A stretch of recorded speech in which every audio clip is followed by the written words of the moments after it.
Hey everyone, and welcome back to the channel. If you're a Tesla owner, you know these cars are incredible pieces of technology. But like any complex machine, sometimes things can go a little sideways, and you might see a cryptic error code pop up on your screen. Today, we're diving deep into one specific code that can seem pretty intimidating. P1A10. So, if you've ever seen this code or you're just curious about what goes on inside your Tesla S brain, stick around. We're going to break it all down.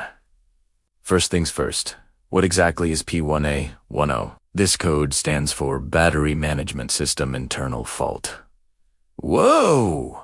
That sounds serious, right? The Battery Management System, or BMS, for short, is basically the super smart guardian of your car's most important component, the high-voltage battery pack. Its job is to monitor everything: the temperature, the voltage of each cell, the state of charge, and a ton of other parameters to keep the battery safe, healthy, and performing at its best. When you see the P1A10 code, it means the BMS itself has detected an internal problem. It's not necessarily saying there's an issue with the battery cells themselves, but rather with the controller that's supposed to be watching over them. Think of it like the security guard at a bank calling in to say their monitoring equipment is on the fritz. The money in the vault is probably fine, but the system meant to protect it has a glitch. The BMS has run a self-check and found some kind of calculation or monitoring error within its own circuits. So, where is this elusive BMS located?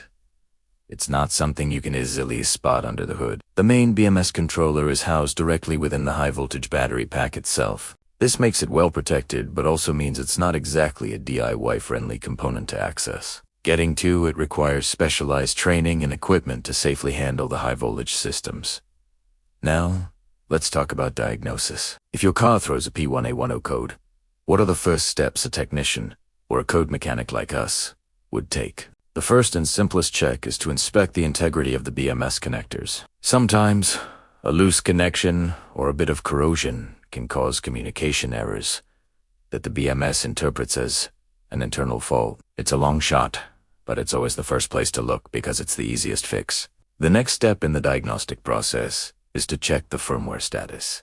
Just like your phone or computer, the BMS runs on software or firmware. Occasionally, this firmware can become corrupted, or a failed update can leave it in a confused state. Using specialized diagnostic tools, a technician can connect to the car and see if the BMS firmware is up to date and running correctly. This is a crucial step because it helps differentiate between a software glitch and a genuine hardware failure. This brings us to the fix. What do you do once you've diagnosed the problem? If the issue is determined to be a firmware problem, the solution can be relatively straightforward, though it still requires the right tools. The technician will perform a reflash of the BMS module. This is essentially like reinstalling the operating system on a computer. It wipes the corrupted software and installs a fresh, clean version. In many cases, this reflash can resolve the P1A10 code and get the BMS functioning properly again. However, if a reflash doesn't work, or if the diagnostic tests point to a hardware issue from the start, then we're looking at a more involved repair. In this scenario, the BMS module itself needs to be replaced. This is a significant job.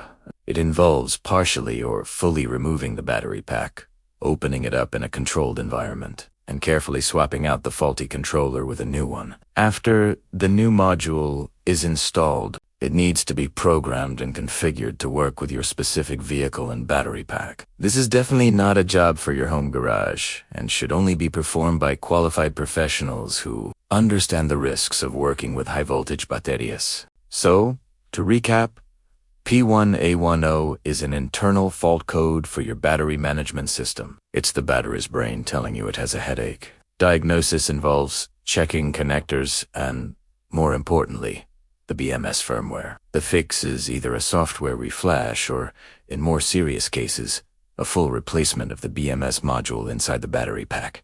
Seeing this code can be stressful, but understanding what it means is the first step to getting it resolved. It highlights just how complex and sophisticated these vehicles are. The BMS is a critical safety system, and when it flags a problem with itself, the car is doing its job by letting you know. I hope this breakdown of the P1A10 code was helpful and demystified it a bit for you.